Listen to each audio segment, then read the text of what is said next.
The scariest stories are the ones that are true. I've tried to forget this for years. In high school, my buddies and I used to country cruise in the backwoods to a spot called Witch's Cove. It was a small valley surrounded by woods next to a one-lane cobblestone bridge. Rumor had it devil worshippers did rituals under the bridge. We'd been there dozens of times to smoke and drink without seeing anyone, but one night we pulled up and there was a bonfire in the valley. There were people dancing around the fire and jumping through it. Some were naked. We got out and approached them, thinking they were partying. One guy walked up and addressed us all by our names, but we didn't know who he was. He asked, "Do you believe in God?" We all shrugged our shoulders and said yes. He laughed at us and said we better leave. Being immediately creeped out, we got in the car and left. My buddy sitting in the passenger seat jumped and screamed, "What is that?" pointing next to our car. It was hard to see because there were tall weeds growing next to the road, but it looked like someone was crawling on all fours next to our car going 35 to 40 miles per hour. It was so fast it passed us. We were flipping out and we eventually came to a stop in the road. As we were about to stop, we saw the same guy who approached us at the bonfire, standing by the stop sign smiling at us. At that point, we did about 85 miles per hour all the way back to town. One of my friends was so scared he went home and had his folks call their pastor to come over and pray for him. Of course, everyone at school said we were just high or drunk.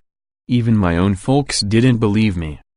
I tried for years to rationalize and make logical conclusions about what happened, saying I was drunk, or it was a dog crawling by us, or it was a different person standing at the stop sign, but it still gives me goosebumps remembering it. So, I had a football coach back in high school who was also one of my teachers for a semester. He told us one story that freaked us all out pretty bad. He had a coaching job at a small college in Montana when he was a lot younger and newly married.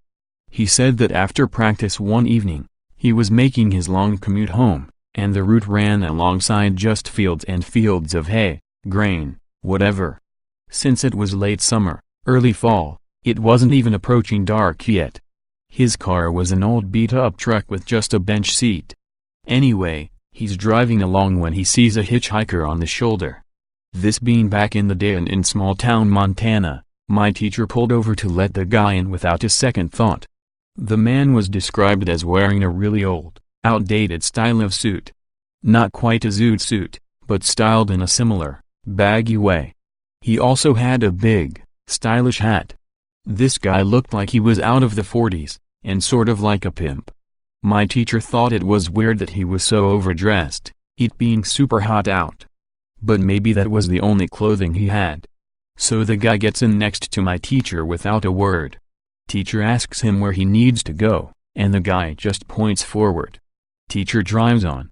Later, my teacher tried talking to the guy, just trying to make simple conversation, but the guy wouldn't speak or even acknowledge him. He just pulled his hat down like he was sleeping. Out of nowhere, the guy just tips up his hat, looks out the window, and says, "Stop the car, now." My teacher pulls over and lets him out, not wanting to offend a possibly crazy man. The guy stands on the side of the road for a second, and then at a dead sprint, just runs off into the field beside the road, until my teacher couldn't see him anymore. Granted, the crop was fairly tall. He waits there for a while, thinking maybe the guy had the runs or something and didn't want to shit next to the road. After a long enough wait, my teacher gets back in the truck and starts to accelerate back onto the road. The thing about really old trucks is that they don't accelerate very fast. As my teacher got back onto the road, he looked in his rear-view mirror to check for a safe merge. But there wasn't a car in sight. What there was the hitchhiker, on all fours like an animal, running, crawling, after the truck at an inhuman speed. Meanwhile, my teacher is beginning to fishtail as he attempts to go faster.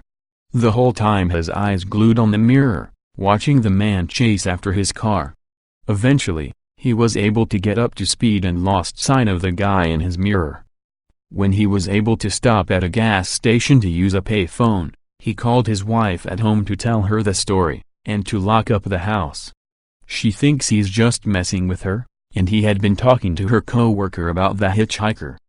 When he asks why she would think that, apparently at her office in the town she worked in, one of her co-workers told her a story of the exact same thing happening to them. And it is a well-known urban legend in that town.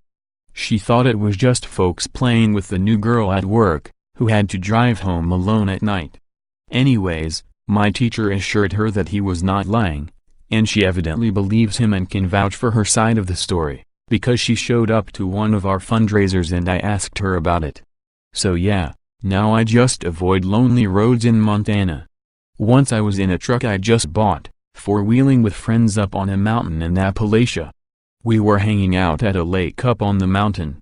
You needed a serious 4WD to get there, a stock vehicle just wouldn't do it.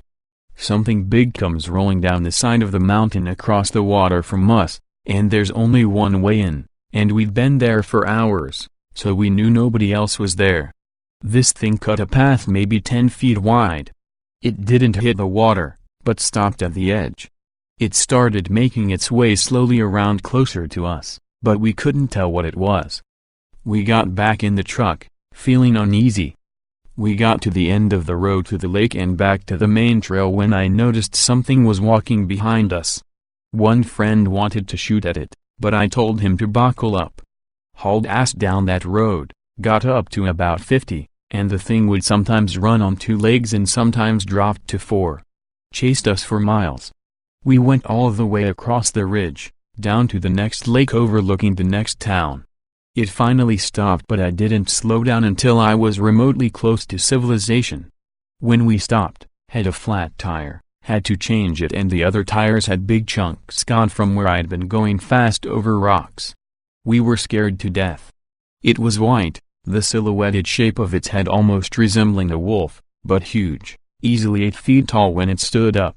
Couldn't tell if it was hairy or not, never let it get close enough. My dad laughed and said you'll see all sorts of crazy shit up there, and told me his own stories about hearing things yell and unexplained things on the bank. Never seen anything like it before or since. That was about 99. I started here, parked at the X, and it initially came down the hill about where the O is. The lake was a lot lower then. They have built a new dam much higher and raised the water level since then. I didn't stop until I got to here, even driving on a blown tire because I didn't care, just had to get away. It chased me all the way until I turned onto High Knob Road.